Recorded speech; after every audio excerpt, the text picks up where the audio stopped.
Falando um pouquinho sobre virtualização, appliances virtuais, temos aí algumas performances, você consegue colocar o sensor virtualizado e consegue ter a infradigerência também virtualizada.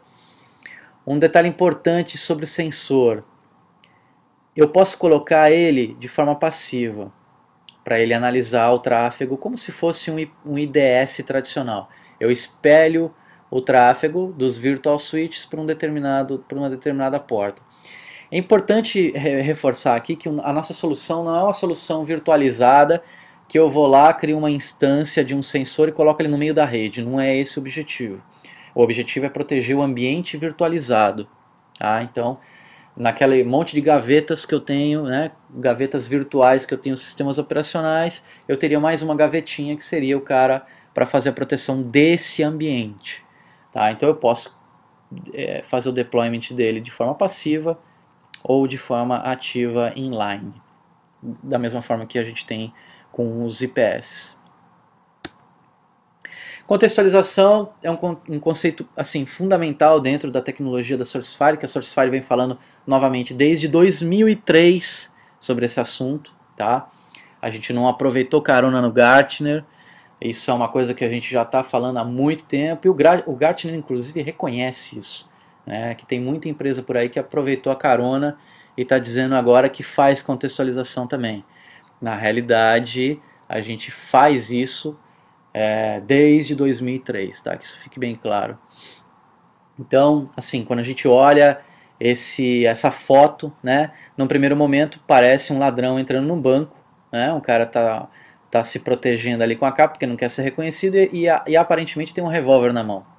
Mas às vezes pode não ser isso, às vezes ele pode estar entrando num prédio, pode estar chovendo lá fora, aquilo pode ser um guarda-chuva, às vezes o cara não quer que identifiquem porque ele é um ator famoso. Então você tem várias variáveis que você tem que levar em consideração antes de chegar à conclusão de que determinado evento é realmente um ataque. Tá? Então, trazendo isso para o lado mais técnico, quando eu sei quem se comunica com quem, quais são os serviços que realmente tem na rede, quais são as versões dos sistemas operacionais, quais são as versões das aplicações, etc. e tal, fica muito mais fácil eu ter, eu conseguir aí ter uma resposta mais efetiva a esses ataques. Tá? Então, quando a gente fala de contextualização de rede, hoje ainda o nome é RNA e RUA, né? Real Time Network Awareness para contextualização de rede e Real Time User Awareness, RUA, para contextualização de usuário. Isso aqui está mudando, vai ter o nome de FireSight um pouquinho mais para frente, já está sendo lançado. Mas a ideia é exatamente a mesma, tá? Que é eu conseguir ter a visibilidade da rede e visibilidade dos usuários que utilizam os equipamentos. Com isso, o que eu consigo? Uma melhora na tomada de decisões. Isso é importantíssimo, especialmente numa situação de crise, né? A gente sabe que quanto mais tempo se perde, pior. E também redução de custos, devido aí à carga administrativa menor. Tá? Aqui algum pequeno exemplo de aplicações que são identificadas, sistemas operacionais, infra de rede. Não tem tudo aqui, na verdade, esse slide eu teria que modificar ele o tempo todo para poder manter atualizado e aí não ia caber também na tela, enfim, isso aqui é só um pequeno exemplo, tá?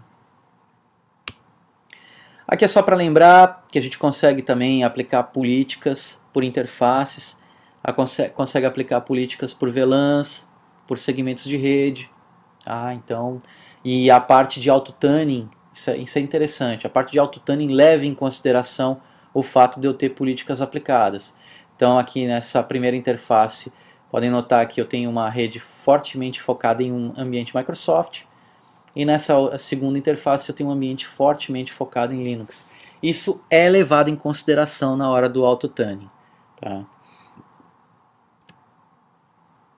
Behavior Analysis, aqui é só um pequeno exemplo, a gente vê aqui os flows ao longo do tempo, quais são os IPs de origem, IPs de destino, quem está se comunicando em quem gera maior tráfego de rede. Tá? Um detalhe interessante é que a gente pode importar também informações de NetFlow, ok? Tudo isso aqui pode ser identificado pelo IPS, mas às vezes o IPS fica num determinado segmento da rede, como o perímetro externo, por exemplo, em que ele não enxerga a rede como um todo. Então, nesses casos, é possível também você importar informações de NetFlow, de roteadores, switches, etc. Tá? Esse segundo diagrama aqui, essa segunda figura, é bem interessante porque ela mostra exatamente o tráfego de rede ao longo do tempo. Notem que a gente tem dois picos aqui que superam o índice mais 4, né, o desvio padrão mais 4, isso aqui é estatística, né, desvio padrão mais 1, mais 2, mais 3, mais 4.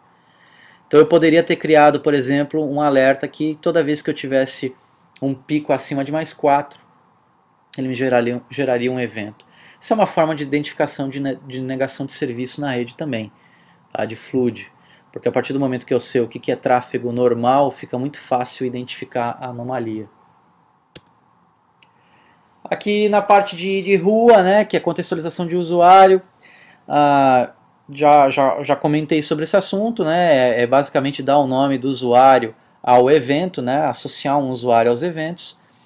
Um detalhe interessante é que ele também identifica logins nesses outros protocolos aqui, POP3, IMAP, SMTP, AOL, e ainda tem SIP e Oracle também, que não está nesse slide.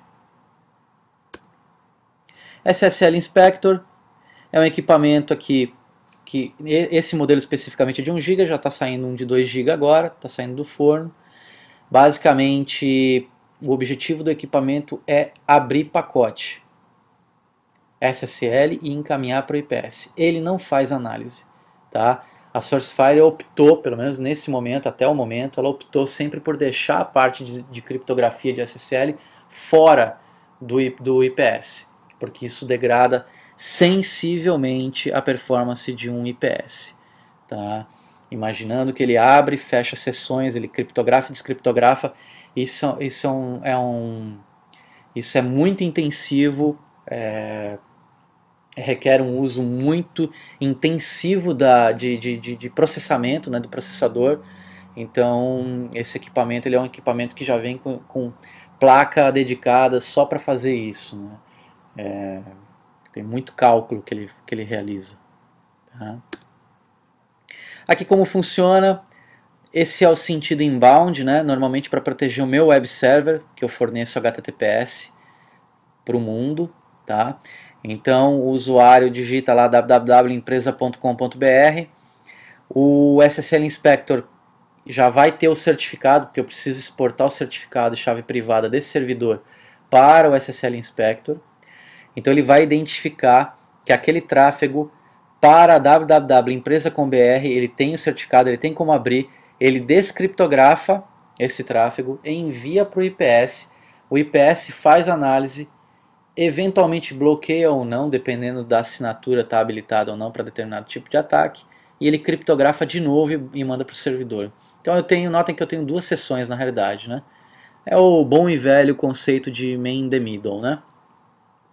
Então, o tráfego que não é criptografado, ele manda direto para o IPS, sem fazer, ele não vai abrir, não vai fazer nada, ele simplesmente passa direto, o IPS faz a sua análise. Ele também tem fail open nas interfaces, tá? Então também não é um ponto de falha. Inclusive eu posso deixar exatamente desse jeito que está aqui. Vem pela rede, vem pela interface 1. Interface 2 manda para o IPS, interface 3 recebe do IPS, interface 4 manda para a rede de novo.